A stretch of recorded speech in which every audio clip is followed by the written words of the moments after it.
আসসালামু আলাইকুম। এটা হচ্ছে নলগড়া খেয়াঘাট। এই নলগড়া খেয়াঘাটটি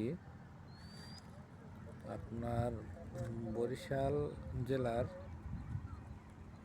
আপনার গৌর নদী এবং মূলদী দুটো উপজেলার ভিতরে এই খেয়াঘাটটি পড়েছে।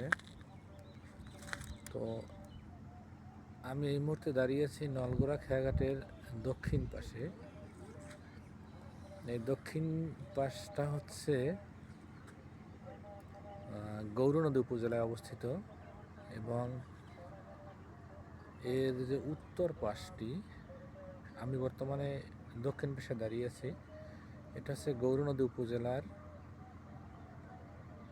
শরিকাল ইউনিয়নের এবং হোসনাবাদ এরিয়াও বলা চলে, এখানে অবস্থিত।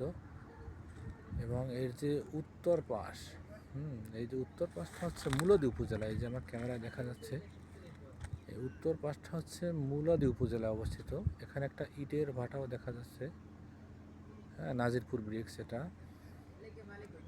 তো এই ক্যামেরার চোখ এবং আমার চোখ যতদূর যাচ্ছে, শুধু ধুধু অন্ধকার অথবা কুয়াশাচ্ছন্ন দেখা যাচ্ছে। আসলে সাগর অথবা নদী, এর যে গভীরতা কত গভীর, এটা না দেখলে আসলে আমরা বুঝতে পারি না বা বোঝা যায় না, আর এটার বোঝার কথাও না। তো সাগর তো অনেক আর উপরের বিষয়, যে আল্লাহ কোরআনে বলছেন যে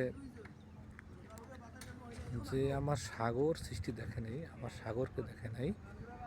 অর্থাৎ পৃথিবীতে যে 5টি মহাসাগর আছে, সেই 5টি মহাসাগর যে দেখে নাই, সে আমার সৃষ্টি আসলে কিছুই দেখে নাই, এরকম একটা কথা আছে। আসলে সেই কথাটা উপলব্ধি করা যায় যখন আমরা প্রকৃতির পাশে আসি। সেটা হতে পারে নদীর পাশ, কোনো প্রাকৃতিক পার্কে, অথবা কোনো দর্শনীয় স্থান, অথবা সেটা কোনো ধর্মীয় স্থান, অথবা ঐতিহাসিক স্থান, সেটাও হতে পারে।